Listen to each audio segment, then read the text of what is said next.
Okay, Tyrone, what we're going to do is we're going to look at your zombie rig material first. So we're going to look at the range of motion and optimize that a little. Let's have a look. Okay, more kind of the basics of the legs.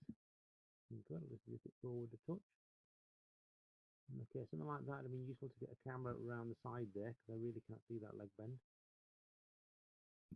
Yeah, that's just not too bad. There's a little bit of intersection I noticed earlier, a little bit of kind of creasing, but that's not too bad. It pulls fairly nicely along that leg. Good. Good as well. Yeah, yeah, he's got some good work here. Good edge flow around there. In some ways, it's one of the simpler areas. Another way, it's quite tricky because you've got to have a really good eye for kind of the flow of the edges, and I think you've got it. It looks good.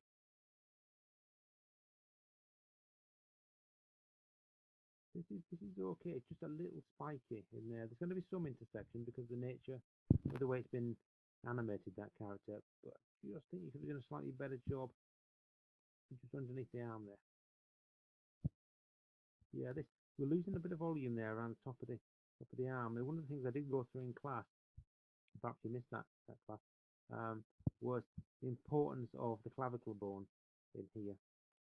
Underneath this mesh here, you would notice that when the arm gets to this level and then continues to lift upwards like this, it stops pivoting around this point and pivots around here.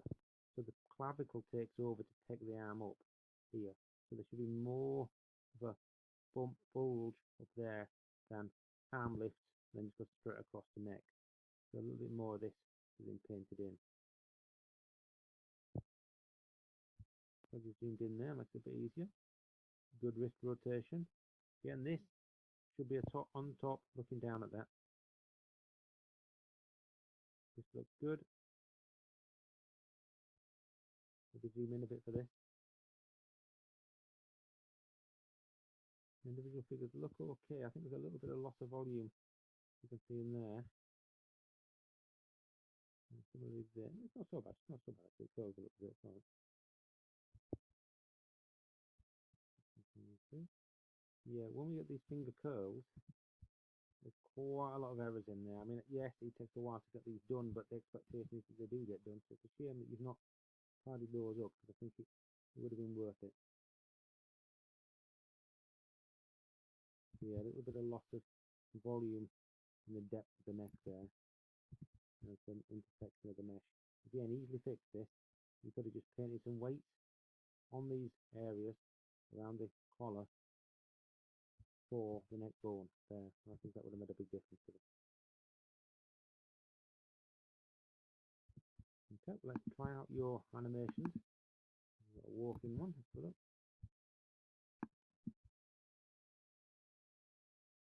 There's some strange things going on with the neck there. Most other elements seem to be working reasonably well, but you've got some weird stuff with the neck. Now, that could well be with the motion capture data you used rather than the actual rigging. So I think it's up to you to use some appropriate capture data. It just looks like that head is just kind of bobbing strangely on the neck. Doesn't look quite right. Everything else is pretty good actually. Works pretty well. Of course, the thing is with motion capture data is you never, well not never, but you rarely get any kind of finger movement. So the fingers always look just very rigid.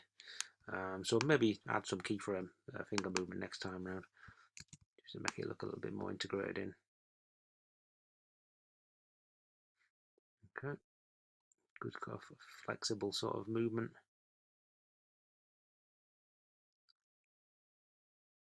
Okay, again, some problems with that neck again. I mean, it leads me to believe if it's happening over two independent motion capture files, that perhaps it is to do with the rigging, maybe the skinning rather, that's not been done right. So yeah, I think for the most part it's pretty successful. It just lacks that refinement I think I would have expected in the time that was given and allotted for it. Okay, let's move on to the soft body stuff then. Okay, so we'll have a look at the neck first.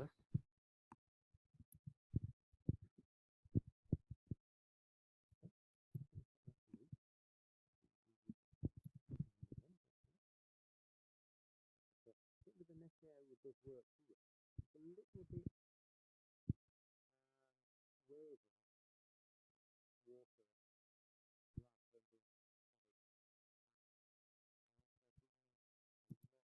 movement around the jawline. See flexibility around the jawline. I mean, that's just not accurate. I mean, this is a bone. That's a jaw bone. I mean, a bone cannot flex. So that, the patch that you should have put on there, possibly has not been pinned around the edges, or it's not a kind of a blend fall off across it, because it certainly should not be extending towards that jawbone. Technically speaking, it's pretty good, but I just think kind of creatively and aesthetically, it's not quite right. That it wouldn't function like that. Soft body dynamics on the neck. So let's have a look at this tail then. Okay, again we'll put that onto loop.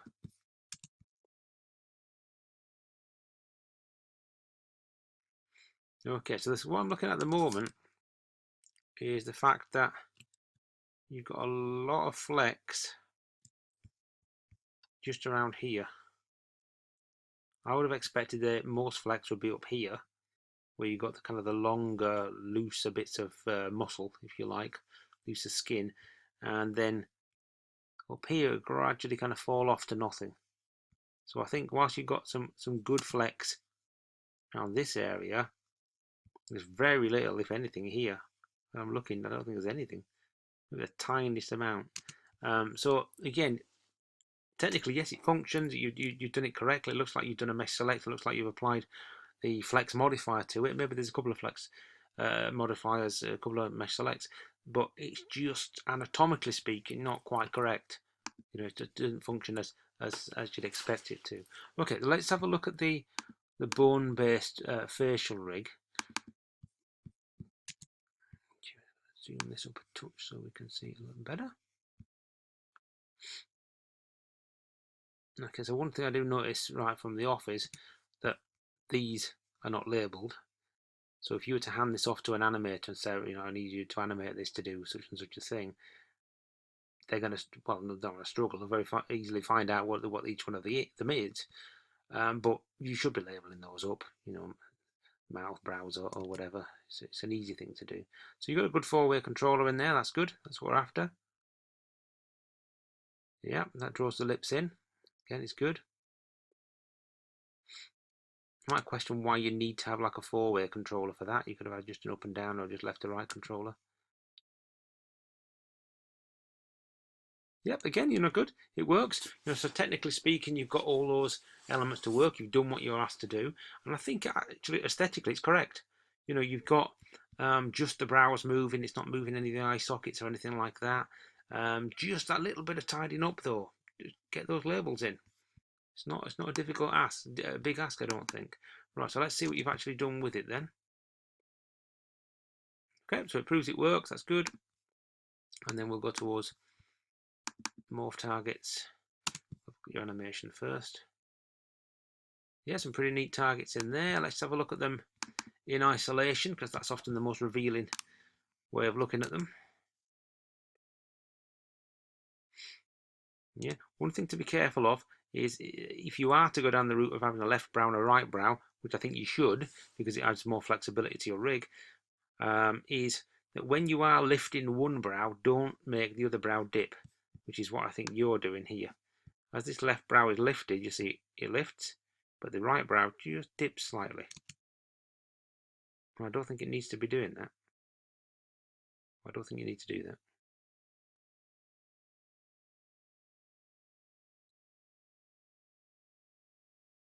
Similarly with that, the other brow dips with that. I don't think there's much need for that.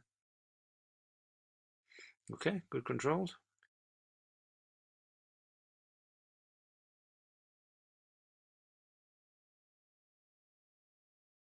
Yeah, good isolation of things there, particularly the angry one. Is just having the brows drop and the nostrils flare upwards, not doing anything with the mouth or anything else. Just isolated to the key area. Yeah, very good. Nice mouth open as well. Okay, yeah, I think those are good. I think they're perhaps a little simple, I would say, because I mean one of the things that I wanted to look at, particularly with the morph targets, is perhaps having something which is more representative, perhaps of an ape. So a little bit of research and development into what an ape's face could be may have led you to having maybe another couple, perhaps, of these morph target controllers, which lead towards an even more expressive post face. So again, it does function, but perhaps you could have pushed it a little further. Okay, so let's have a look at your blog. And here it is. So first thing I would say is there's not a lot of it, which is a shame, because I think one of the key ideas of keeping a research document, blog, PDF, or whatever, was that it informed your approach to the project.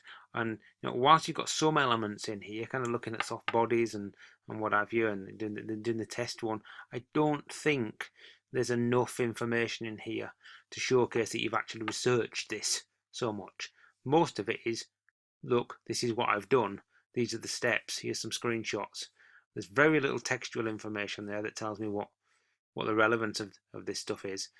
So as regards the research blog, it kind of isn't one. That's about the only bit of research that's in there.